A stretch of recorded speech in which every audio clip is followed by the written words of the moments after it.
ഓം നമോ ഭഗവതേ വാസുദേവായ.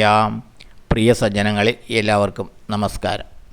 സത്സംഗവേദിയിൽ നമ്മൾ ശ്രീമദ് ഭഗവത്ഗീതയിലെ 16-ാം അധ്യായമായ ദൈവാസുര സമ്പദ് വിഭാഗ യോഗത്തിലെ 20 ശ്ലോകങ്ങളാണ് പൂർത്തിയാക്കിയത്.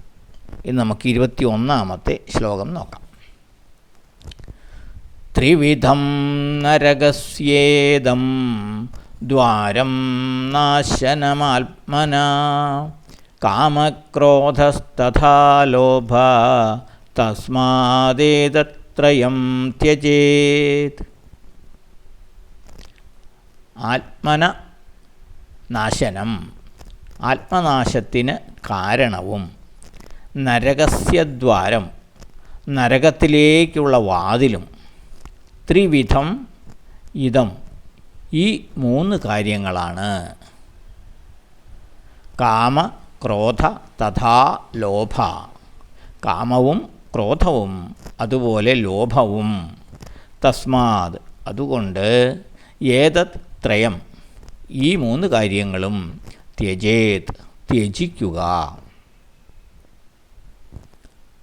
ആത്മനാശത്തിന് കാരണവും നരകത്തിലേക്ക് നയിക്കുന്നതും ഈ 3 കാര്യങ്ങളാണ്. അതായത് കാമം, ക്രോധം, ലോഭം. അതുകൊണ്ട് ഇവ 3 ഈ 3 കാര്യങ്ങളും ത്യജിക്കുവാൻ ശീലിക്കുക. ഇതാണ് ഭഗവാൻ പറയുന്നത്. ആസുരീക സ്വഭാവത്തിൻ്റെ വളർച്ച എങ്ങനെ തുടങ്ങുന്നു എന്നാണ് ഇവിടെ സൂചിപ്പിക്കുന്നത്. കാമം, ക്രോധം, ലോഭം. കാമം നമുക്കറിയാം, ആഗ്രഹങ്ങൾ, അമിതമായ ആഗ്രഹങ്ങൾ. ക്രോധം, ദേഷ്യം. ലോഭം എന്ന് പറഞ്ഞാൽ പിശുക്ക്, കൂട്ടിവയ്ക്കൽ, മറ്റാർക്കും കൊടുക്കാതെ സ്വരുക്കൂട്ടിവയ്ക്കൽ.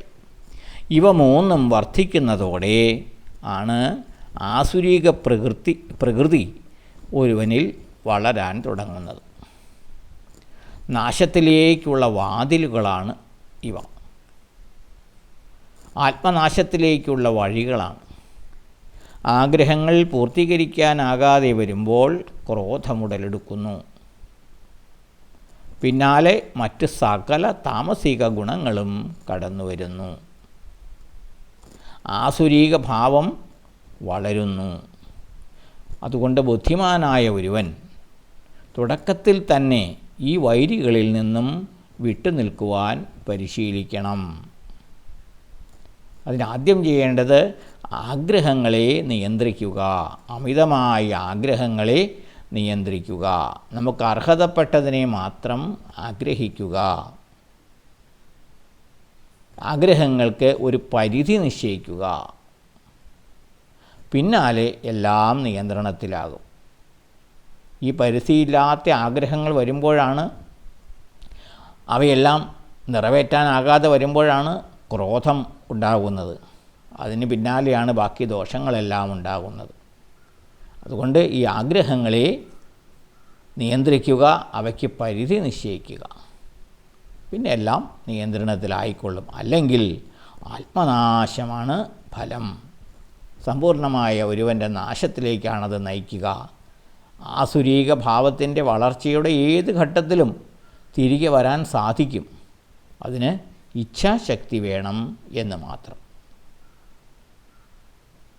ഇതാണ് ഈ ശ്ലോകത്തിലൂടെ ഭഗവാൻ പറയുന്നത്. അടുത്ത ശ്ലോകം നമുക്ക് അടുത്ത ദിവസം നോക്കാം. എല്ലാവർക്കും നന്ദി, നമസ്കാരം. ഓം നമോ ഭഗവതേ വാസുദേവായ.